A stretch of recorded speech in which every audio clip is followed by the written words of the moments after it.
আসসালামু আলাইকুম।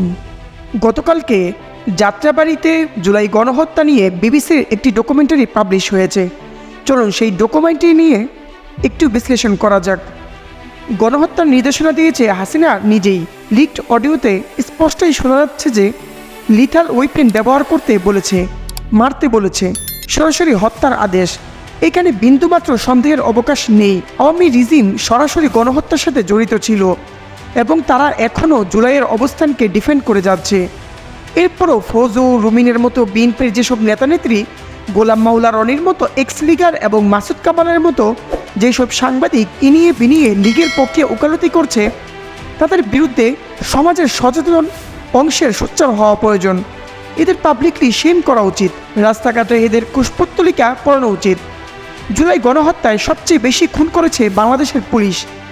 এক বছরে এই বাহিনীর মাত্র 50 জনকে গ্রেফতার করা হয়েছে। বিচারের নামে পুরো জাতির সাথে তামাশা করা হয়েছে। এর সম্পূর্ণ দায় ইন্টারিম সরকারের। সেনাবাহিনী, ছাত্র উপদেষ্টা এবং বড় বড় রাজনৈতিক দলগুলোর তাদের সদিচ্ছার অভাবেই বিচার হচ্ছে না। এই বাহিনী সব ধরনের নৈতিক গ্রাউন্ড হারিয়ে ফেলেছে। এই পুলিশ ভেঙে দিয়ে নতুন করে গঠন করা উচিত ছিল। তা না করে কিছু লোক দেখানো সংস্কার হয়েছে। এটার ফল কোনোভাবেই ভালো হবে না। মানুষের কাছে এই পুলিশ আওয়ামী পুলিশ লীগ হিসেবেই চিহ্নিত থাকবে। একসময় না একসময় পুরনো হিসেব মানুষ মিলিতেই চাইবে। আপনি এমন একটা বিষয়কে দামাচাপা দিতে চাচ্ছেন যেটা দামাচাপা দেওয়ার মতো কোনো বিষয়ই না। সেনাবাহিনী চাইলেই সেই দিন যাত্রাবাড়ি ম্যাসাকার থামাতে পারত। ভিডিওতে দেখা যাচ্ছে তাদের চোখের সামনে লাশ পুড়িয়ে ফেলা হচ্ছে। মানুষ সেনাবাহিনীর পা ধরে অনুনয় বিনয় করছে যেন তারা এই ম্যাসাকারের বিরুদ্ধে অবস্থান নেয়, কিন্তু তারা কিছুই করেনি, বরং চুপচাপ দাঁড়িয়ে দর্শকের ভূমিকা অবলম্বন করেছে। এই ঘটনা শুধু যাত্রাবাড়ি না, একই রকম ঘটনা 4 তারিখে মিরপুর 10 নম্বরও হয়েছে।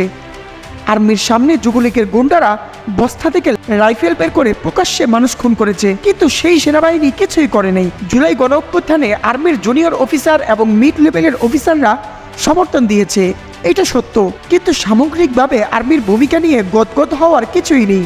সেনাবাহিনী এই বাস্তবগুলো মাথায় রাখা দরকার। জুলাই গণহত্যার সাথে যারা জড়িত, আওয়ামী লীগের টপ প্রেস থেকে শুরু করে ডিবি হারুন কিংবা আওয়ামী লীগের এলাকাভিত্তিক গুন্ডা, এদের সবাইকে আইডেন্টিফাই করা সম্ভব। কে কোথায় আছে, কি করছে, কাদের সহায়তায় পালিয়েছে, সবাই বের করা সম্ভব। বাংলাদেশের গোয়েন্দা সংস্থাগুলো চাইলে এই কাজটা করতে পারত। 1 বছর না 1 মাসেই হয়তো করে ফেলা যাইত, কিন্তু তারা সেটা চায় না। তারা আগের মতোই সাধারণ মানুষদের হয়রানি করাকে নিজেদের মিশন ভিশন হিসাবে গ্রহণ করেছে। প্রকৃত অপরাধীদের ধরায় কম ও জমিনের স্বার্থ রক্ষায় তাদের কোনো আগ্রহ নেই। বিবিসির ডকুমেন্টারিটি খুবই ভালো হয়েছে, কিন্তু এরকম একটি ভিডিও চাইলেই বাংলাদেশের মিডিয়াগুলো এতদিনই বানাতে পারত। ডজন জাতীয় চ্যানেল রয়েছে যাদের ক্যামেরা, বাজেট, কর্মী সবই আছে।